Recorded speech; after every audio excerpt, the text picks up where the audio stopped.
Max-Paul Fouché vous a parlé de ce livre, mais Italo Calvino étant à Paris en ce moment, j'ai cru bien faire en l'invitant ce soir. Voici très résumé l'argument de son livre. La scène se passe au XVIIIe siècle dans un pays assez imaginaire. Le baron Laverse du Rondeau a 3 enfants, 2 garçons, une fille. Côme, l'aîné de ces 2 garçons, un jour, à table, refuse les escargots qu'on lui sert. On le prie de quitter la table, il se réfugie dans un arbre. Et il passe la journée, puis la nuit, et le lendemain, le pli est pris, et il passe sa vie entière dans les arbres perchés. Sans quitter les arbres, il lira, il aimera, il sera heureux, malheureux, et il ne mettra pied à terre que mort. Italo Calvino, pouvez-vous nous donner les raisons d'un tel comportement, d'une telle conduite?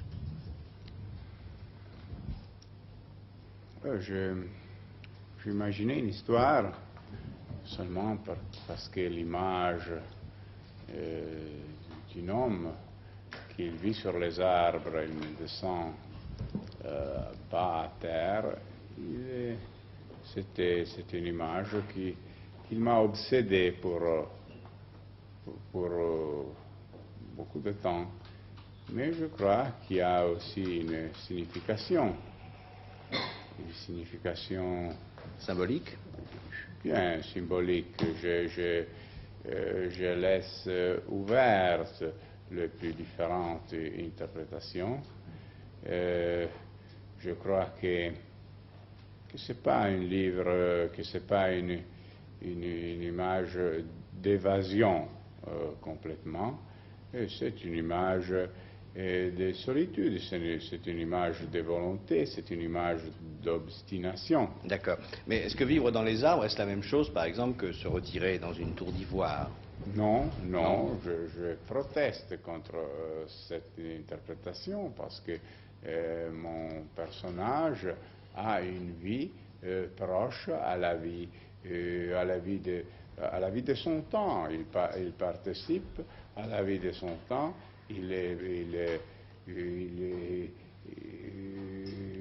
participe aux luttes de son temps. Il a des amours. Il ne se refuse pas à rien de ce que fait la vie des hommes. Oui. Peut-être être sur les arbres, c'est un moyen d'être plus proche à celui qu'on vit sur la terre. Parce qu'on le voit? Hein? Parce qu'on voit mieux, on voit davantage de choses? Oui, parce qu'il y a cette distance, que c'est un mieux de voir mieux. S'il n'y avait pas eu d'arbre autour de lui, qu'eût fait ce jeune garçon après avoir refusé de manger ses escargots?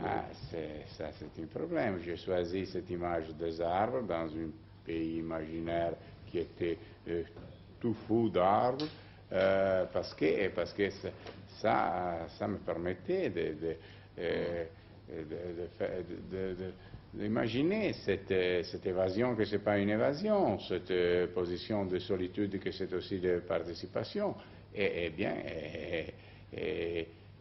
Cette image a une nécessité, parce qu'une autre ne vaut pas ce que vaut vivre sur les arbres. Alors je repose ma question, qu'est-ce qui serait passé s'il n'y avait pas eu d'arbre? Qu'est-ce qu'il aurait fait? Il aurait bien fait quelque chose, puisqu'il ne voulait pas manger ses escargots au départ.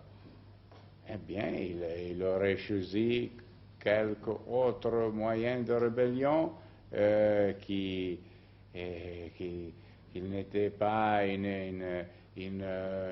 une voie de couper tous les contacts avec par exemple. Qu'est-ce qu'il aurait fait? Il serait tu? Il serait devenu muet ou quoi? Ah non, ça c'est couper les communications dans une manière totale. Les entendre. Il aurait planté les arbres peut-être. Bien, le baron Perché est le second volet d'un triptyque, n'est-ce pas? Le premier volet étant le vicomte Pourfendu et le troisième étant le chevalier qui n'existe pas, qui a été publié en Italie mais qui n'est pas encore traduit en français. Voulez-vous nous rappeler l'histoire du vicomte Pourfendu en 2 mots? Le vicomte Pourfendu qui a été déjà traduit en France. C'est l'histoire d'un homme qui se passe dans une pas bien déterminé, mais au début du XVIIIe siècle, dans une guerre, il reçoit une une balle de canon dans sa poitrine et retourne à sa maison la moitié de soi-même. Il est coupé en deux, oui. Oui, coupé dans le sens de De la longueur, oui, c'est de la ça. longueur. Et c'est un homme méchant, c'est terriblement méchant. Et après, on apprend qu'il a fait de bonnes actions.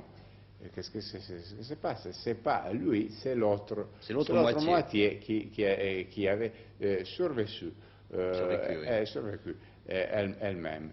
Et bien, il y a toutes des histoires avec ces deux moitiés jusqu'à la fin, quand il y a un duel entre les deux moitiés. Entre les deux parties du vicomte. Oui, entre les deux parties, et ça porte à l'unification, on réussit à reconstituer l'homme complet. Et ce chevalier qui n'existe pas, Ah, ça, c'est curieux, ça. oui, c'est une histoire.